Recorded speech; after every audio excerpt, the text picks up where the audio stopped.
Dios te bendiga, amada familia, amados hermanos. Qué alegría, qué gozo estar juntos otra vez con la palabra de Dios. El tema de este mensaje es la grandeza de tu Dios. Estoy en Isaías 40, versos del 12 al 24. Es la continuación del mensaje que vas a escuchar este domingo. Esperamos que Dios te hable y que Dios te edifique con su palabra. Vamos a leer la escritura. Isaías 40, versos del 12 al 24. Dice así: ¿Quién midió las aguas con el hueco de su mano y los cielos con su palmo? Con 3 dedos juntó el polvo de la tierra y pesó los montes con balanza y con peso los collados. ¿Quién enseñó al Espíritu de Jehová o le aconsejó enseñándole? ¿A quién pidió consejo para ser avisado? ¿Quién le enseñó el camino del juicio? ¿O le enseñó ciencia? ¿O le mostró la senda de la prudencia? He aquí que las naciones le son como la gota de agua que cae del cubo, y como menudo polvo en las balanzas le son estimadas. He aquí que hace desaparecer las islas como polvo. Ni el Líbano bastará para el fuego, ni todos sus animales para el sacrificio. Como nada son todas las naciones delante de él, y en su comparación serán estimadas en menos que nada, y lo que no es. ¿A qué pues haréis semejante a Dios, o qué imagen le compondréis?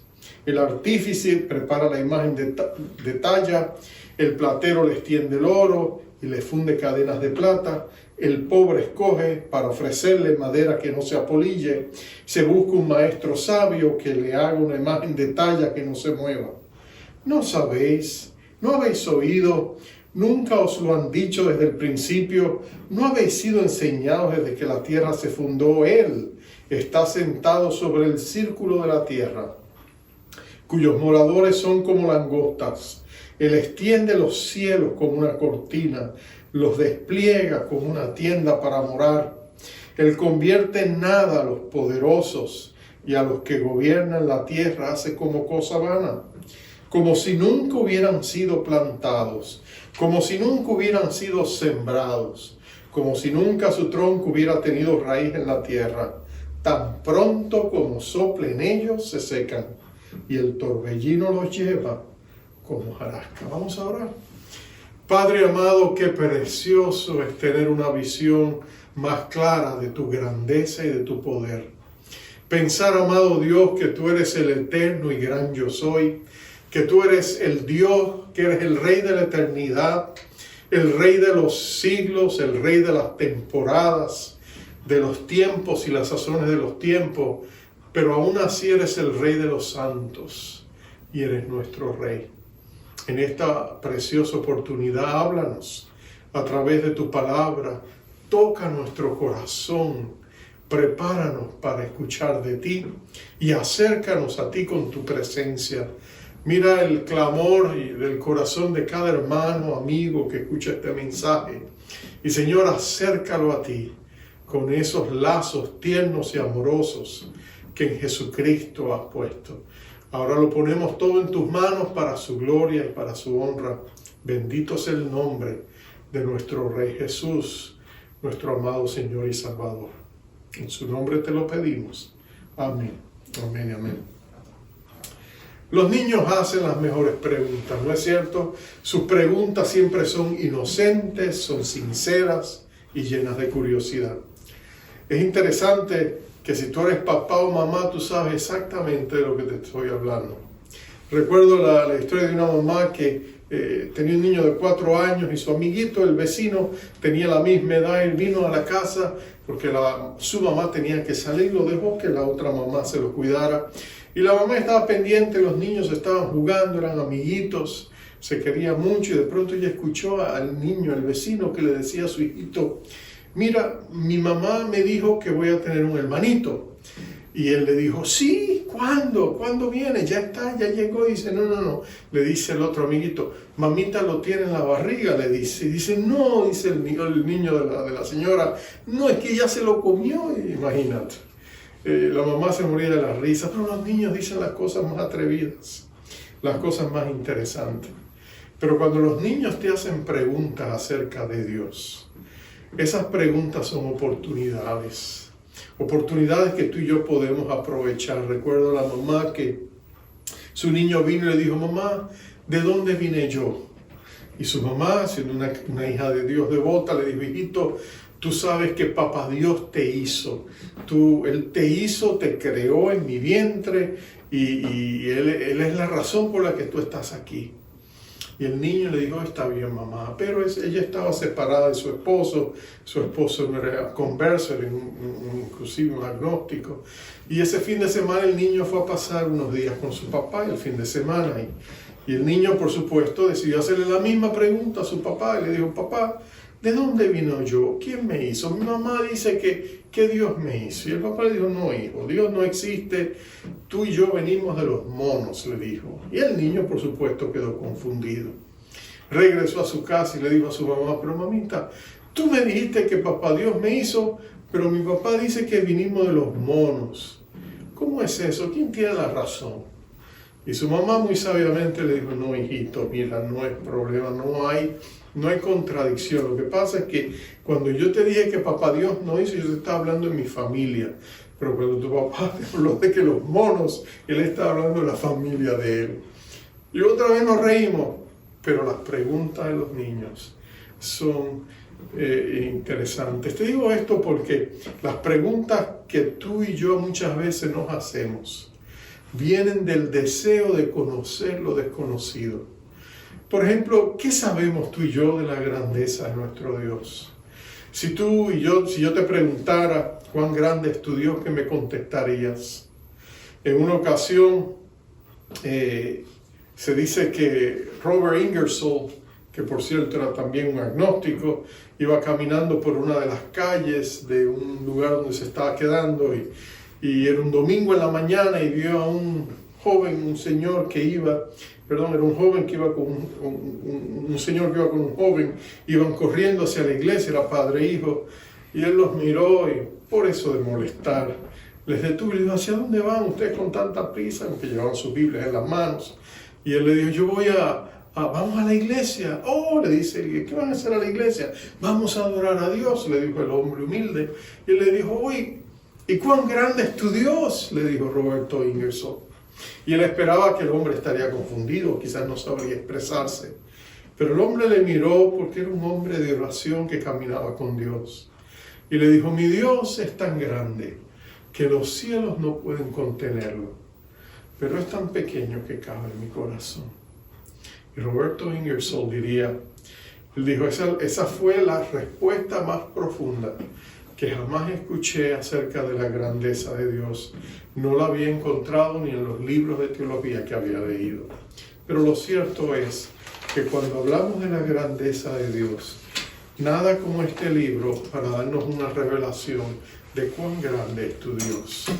Isaías escribió esta profecía muchos siglos antes, dirigida a personas que la recibirían años después, posiblemente más de 150 años después que él escribió estas palabras.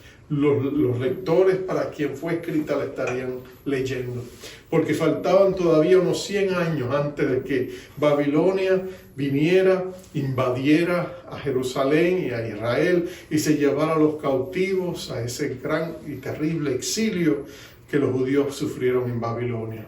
Y pasarían allá 70 años antes de que ellos regresaran. Pero mira cómo es Dios, cuán grande es Dios.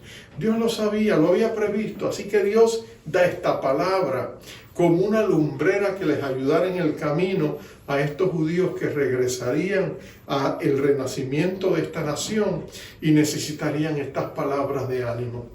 Y lo que Él le está diciendo a ellos, si ves los primeros capítulos, en los primeros versos de ese capítulo 40, Él les había dicho, prepárense para tener un encuentro con su Dios.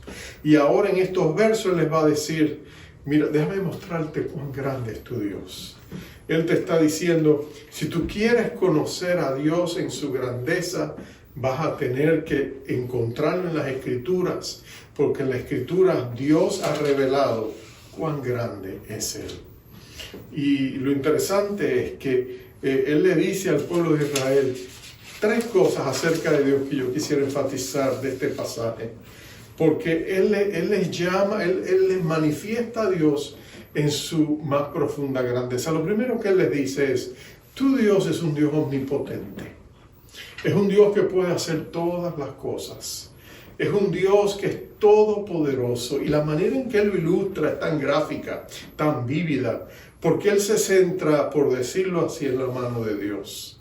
Y le dice: mira si tu Dios es tan grande, mira si tu Creador es tan glorioso, que con su mano Él hizo lo que parecería imposible. Y entonces, usando la mano como un objeto de enseñanza, Él ilustra y dice: mira, con su mano Él tomó los océanos y los puso en el hueco de su mano. Y ahí, mira si Dios es grande, que los océanos ocuparon como unas gotas el centro de su mano. Y luego, para medir los cielos, Él usó el palmo de su mano, usó la palma de su mano para medir el cielo en su grandeza y en su poder. Y no solamente le dice: con 3 dedos juntó el polvo de la tierra.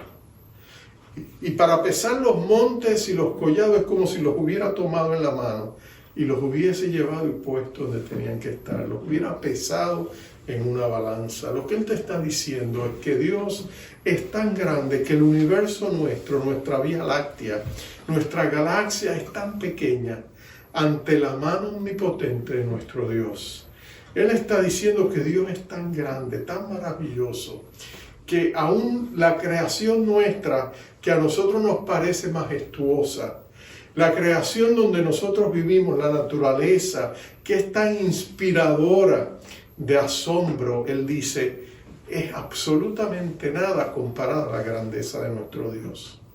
Tú sabes que James Cameron, el famoso director de películas, que de hecho está por traer la segunda parte de su famosa película Avatar, y mucha gente le está esperando por los grandes efectos especiales. Bueno, unos años antes él se fue en un pequeño submarino que fue diseñado específicamente para este uso, a los lugares más profundos del océano.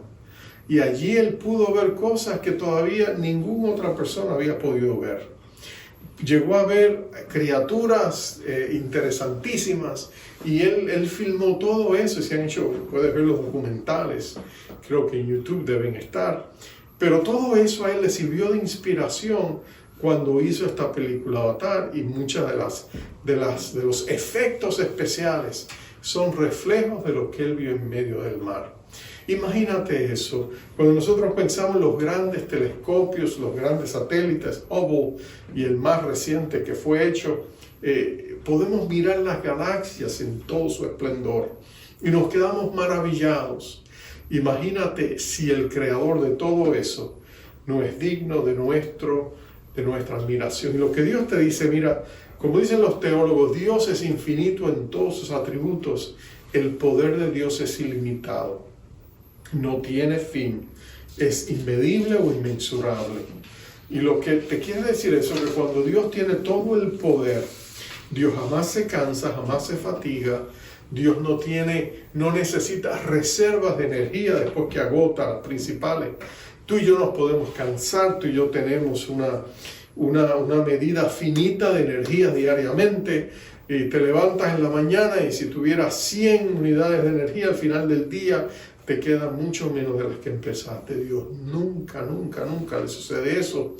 Él siempre se mantiene con todo el poder, porque su poder es infinito e inmensurable. Eso es lo que Isaías nos está diciendo aquí. Él nos está diciendo, déjame darte un vistazo de lo grande que es tu Dios.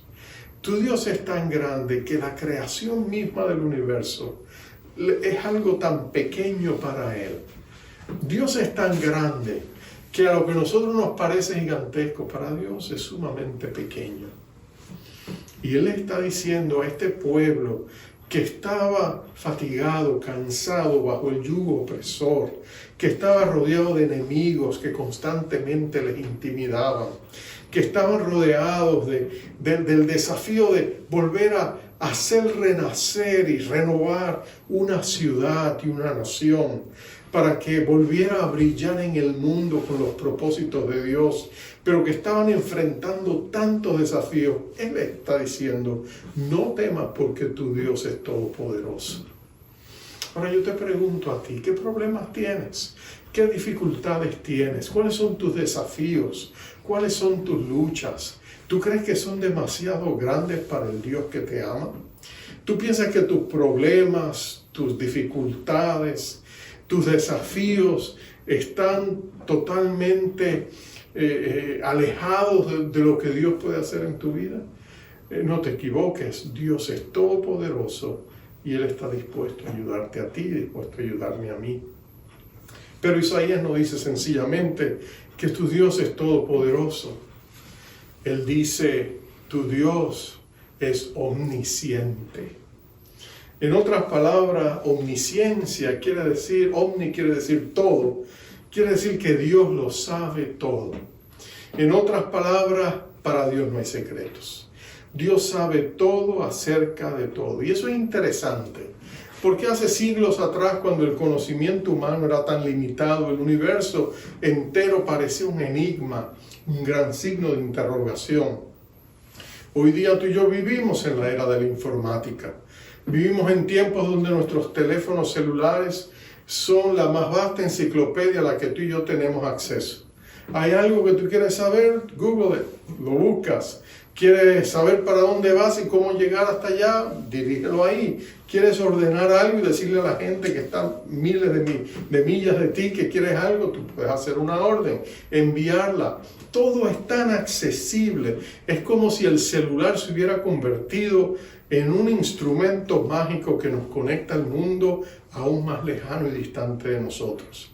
Pareciera que el teléfono es omnisciente, pero no te equivoques, no lo es. Tu Dios, sin embargo, lo sabe todo.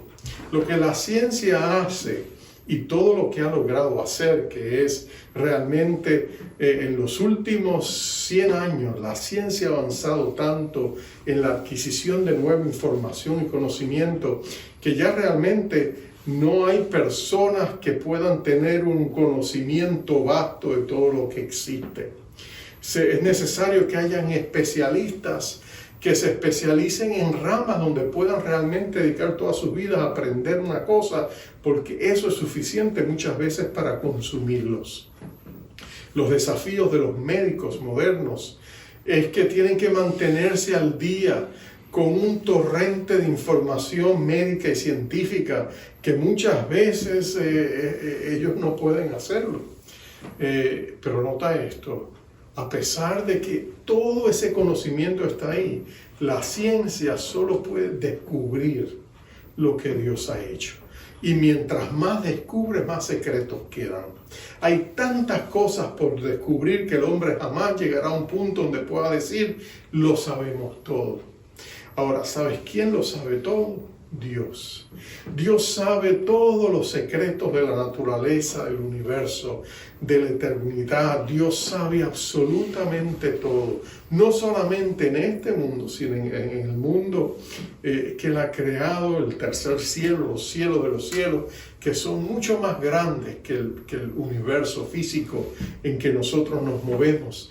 Y tú podrías decir, pastor, ¿cómo te sabes? Bueno, porque en el mundo espiritual vive Dios. Y aquí este universo material jamás podría contenerlo en su grandeza y en su poder. De hecho, su omnipresencia, no vamos a hablar de la omnipresencia, pero Dios lo llena todo, la gloria de Dios llena la tierra. Lo que pasa es que nuestros sensores espirituales no están conectados a todo lo que Dios está haciendo aquí. Pero mira esto, Dios lo sabe todo. No hay absolutamente nada que Dios no sepa. Dios sabe todos los secretos de toda la gente. Dios sabe todas las cosas buenas y virtuosas que la gente hace, pero Dios también sabe todos los secretos de las fechorías, las cosas corruptas, las mentiras, los engaños, todo lo que el mundo y las apariencias del mundo proyectan. Dios sabe todo lo que está detrás. Dios sabe lo que ha pasado y para Dios no hay ningún problema traer a la luz las cosas que están ocultas. Pero hay algo más personal acerca de la omnisciencia de Dios. Y es esto, fíjate. Dios conoce tus secretos. Dios conoce tus heridas. Dios conoce tus traumas. Dios conoce tus luchas. Dios conoce también tus aspiraciones, tus sueños, tus ilusiones. Dios sabe todo acerca de ti. Y Dios no se avergüenza de que tú y yo le llamemos Padre, a pesar de nuestras imperfecciones, a pesar de lo malo que pueda haber en nosotros. Dios no se avergüenza de que nosotros le busquemos. Dios es omnisciente. Y por eso Isaías dice, el error de la idolatría. Cuando una persona humilde iba donde un artífice, un artista, un artesano, y le decía, mira, quiero que me hagas un ídolo. Necesito un ídolo para adorar en mi casa. Y el artífice iba a buscar el oro del platero, y el platero le daba el oro y la plata, y le hacía las cadenas, y él tomaba ese ídolo y lo forjaba con sus manos, aunque fuera una obra de arte, y se lo llevara a la persona humilde, y la persona humilde lo adorara. Ese ídolo siempre iba a ser una pobrísima reproducción o expresión del Eterno, y el eterno y todopoderoso Dios.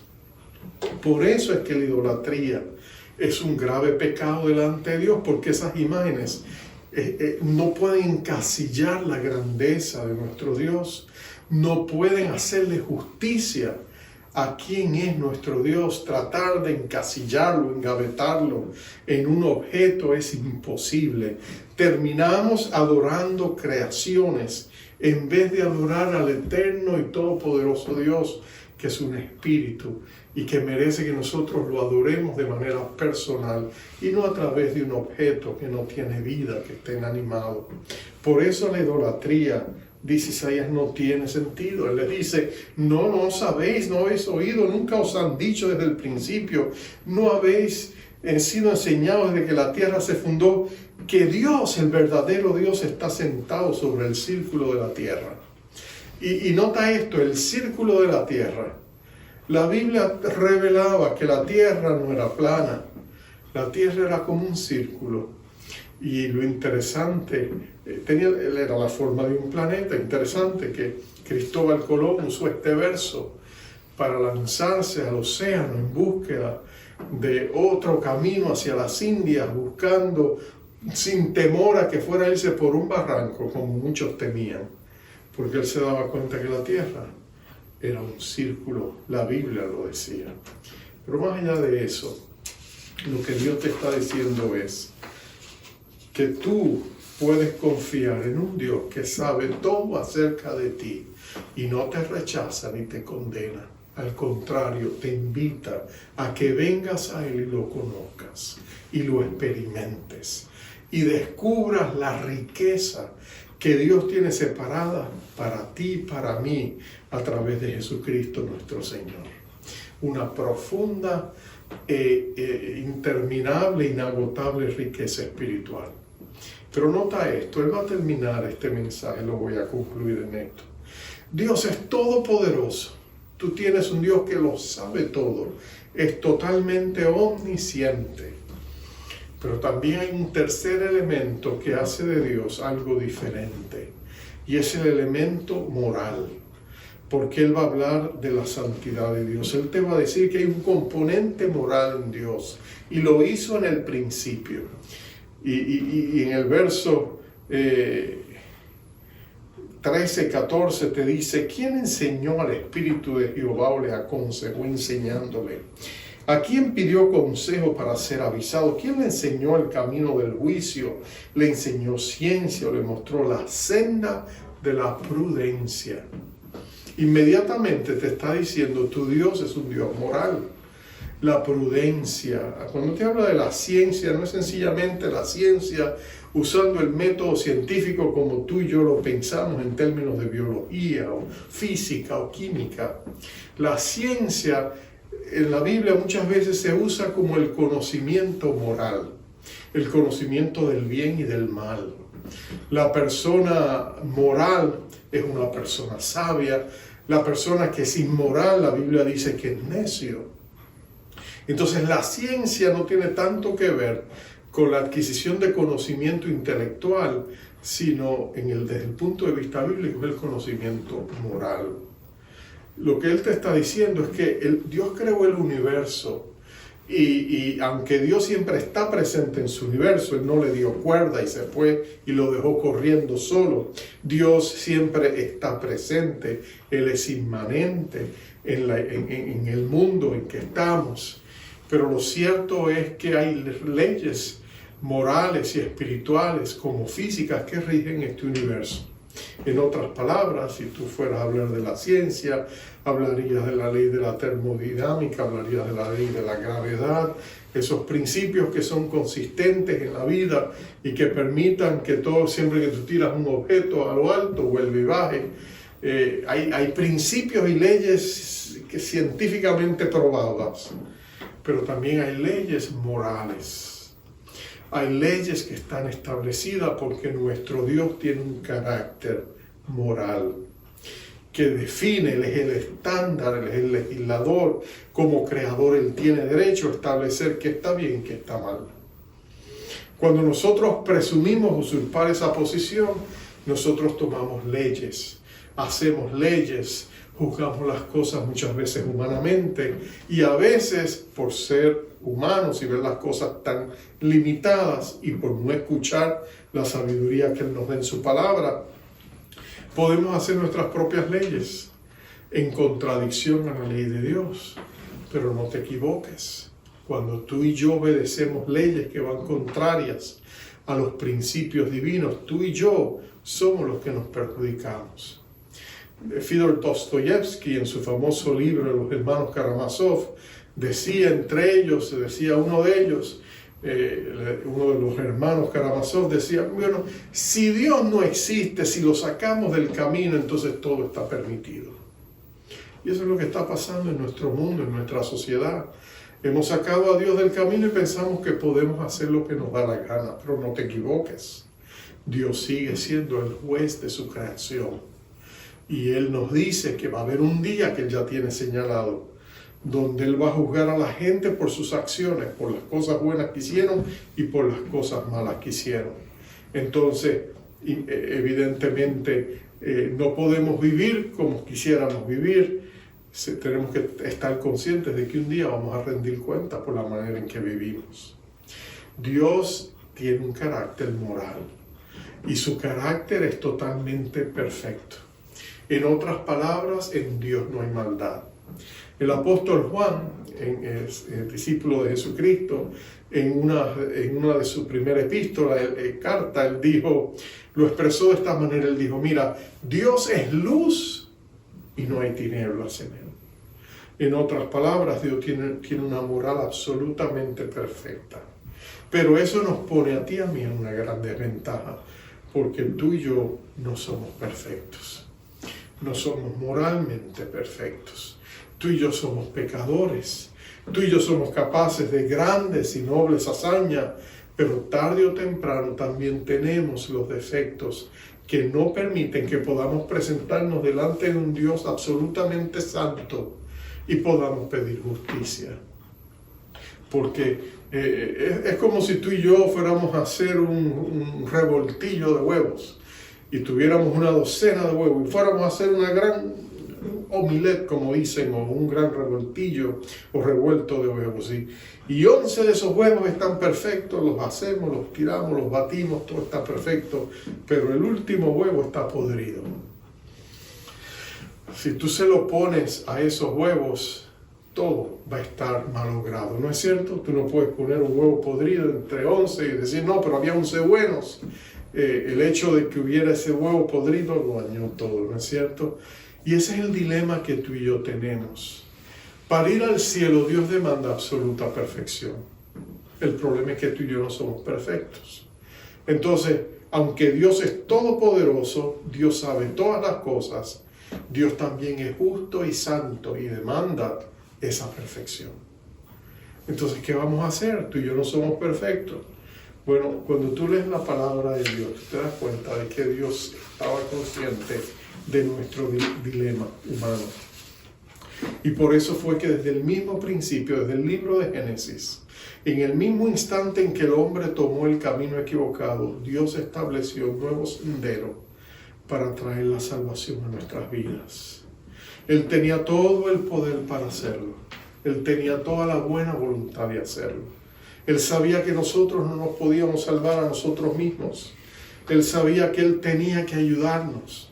Y su corazón misericordioso estableció que Él enviaría a la persona que podría salvarnos, podría rescatarnos de nuestro dilema.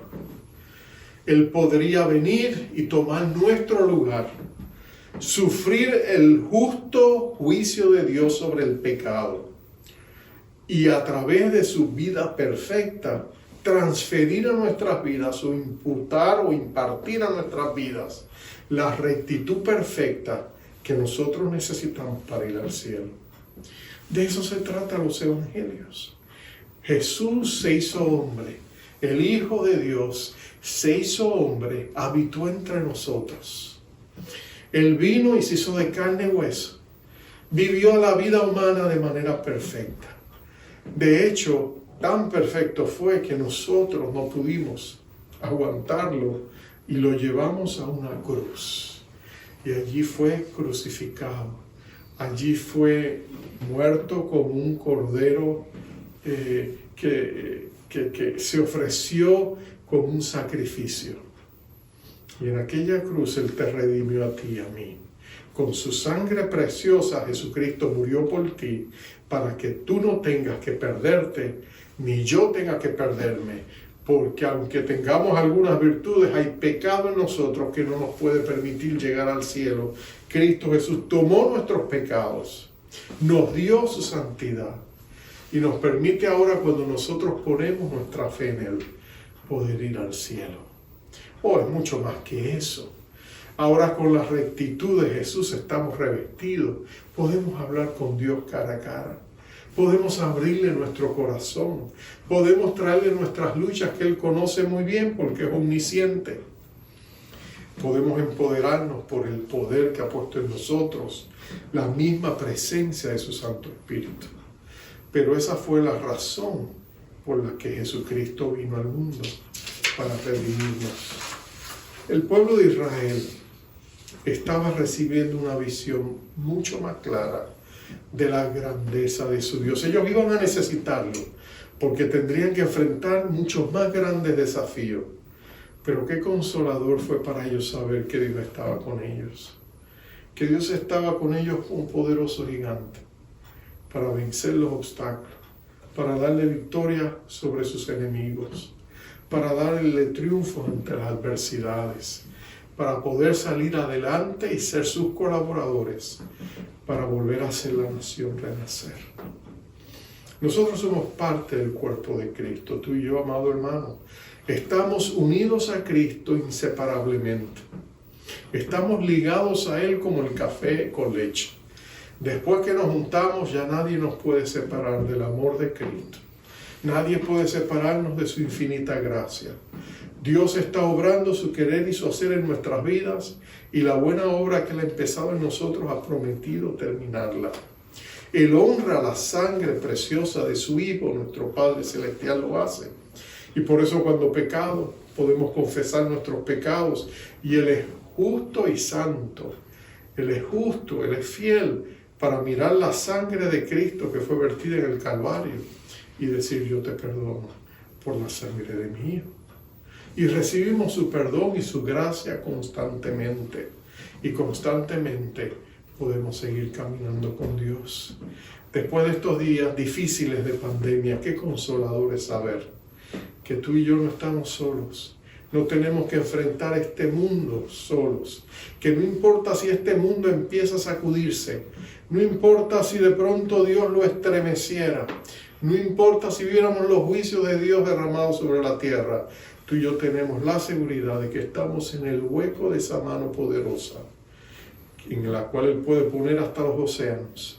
Y en ese hueco de esa mano omnipotente, tú y yo estamos seguros. Porque Jehová es nuestro pastor y nada nos faltará. Y nuestro Rey Jesucristo está con nosotros. Y Él camina con nosotros. nos sustenta y nos sostiene y nos prepara para lo mejor que Dios tiene para nosotros. Así que en este día abraza el conocimiento, la visión de la grandeza de tu Dios. Vamos a orar. Oh Padre, qué precioso es saber que en medio de nuestras luchas tú las conoces y tú anhelas ayudarnos. Qué bueno es saber que nadie como tú para sanar los corazones quebrantados, nadie tú como para vendarlos, Señor, cuando hemos sido lastimados, nadie como tú para consolarnos cuando hemos tenido pérdidas, nadie como tú para levantarnos cuando nos hemos tropezado y caído, nadie como tú para darnos esperanza cuando hemos perdido seres amados, nadie como tú, amado Señor y Dios, para fortalecernos en ti en el poder de tu fuerza. Nadie como tú para mostrarnos y manifestarnos tu amor. Nadie como tú para tomarnos de la mano y guiarnos por las sendas que tú quieres que caminemos. Nadie como tú para rescatar a nuestros pródigos y volverlos a casa. Nadie como tú para salvar a nuestros amados perdidos. Nadie es como tú, Señor Jesucristo, para darnos un sentido de tu presencia y hacernos saber que somos amados y deseados por un Dios que, sabiendo todo acerca de nosotros, nos levanta y nos recoge con grandes misericordias. Por eso en este día yo te pido por mi hermano, mi hermana, la familia en que están, Señor, te pido que tú los cubras con el poder glorioso de tu sangre preciosa, que tú invalides toda maquinación del diablo en contra de sus vidas, que ellos puedan acercarse a ti confiadamente y levantar sus peticiones delante de ti con la seguridad de que tú, que lo sabes todo, les escuchas, y sabiendo que tu corazón es misericordioso, respondes a sus necesidades, que tú nunca le das tu espalda a tus hijos, que aun cuando tropezamos y caímos, tú nos levantas 7 veces. Dice tu palabra, cae el justo y el Señor le levanta en cada una de ellas. Yo te pido por mis hermanos, bendíceles, prospérales, provéeles, protégelos, ampáralos, cúbrelos con el poder del nombre de nuestro Rey Jesucristo. Y si están pasando por diversas pruebas, dale la fortaleza que necesitan para salir adelante. Si están tristes, pon tu gozo en sus corazones. Si están enfrentando temores y ansiedades, desate en ellos espíritu de alabanza y de gratitud. Oh Dios, ministrales, déjales saber que son amados y deseados de ti. Yo los bendigo en tu nombre, en el nombre poderoso de Jesucristo. Y si aún no te conocen, oh Padre, atráelos con cuerdas de amor, para que ellos conozcan el gran amor de Cristo, que excede todo conocimiento. Que conozcan la anchura, la longitud, la profundidad y la altura del amor de Dios, el amor de su Padre. En Cristo Jesús te lo pedimos, te damos gracias. Amén. Amén. Amén. Te envío, amado hermano, con la bendición acostumbrada. Jehová te bendiga, Jehová te guarde, Jehová haga resplandecer su rostro sobre ti y tenga de ti misericordia. Jehová alce sobre ti su rostro y ponga en ti paz. Dios te bendiga. Quiero levantar mis manos. Quiero levantar mi voz, ofreciendo a ti mi vida. Santidad y amor, Padre, solo a ti te ofrezco mi vida y mi corazón, y me postro en tu presencia.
Yo quiero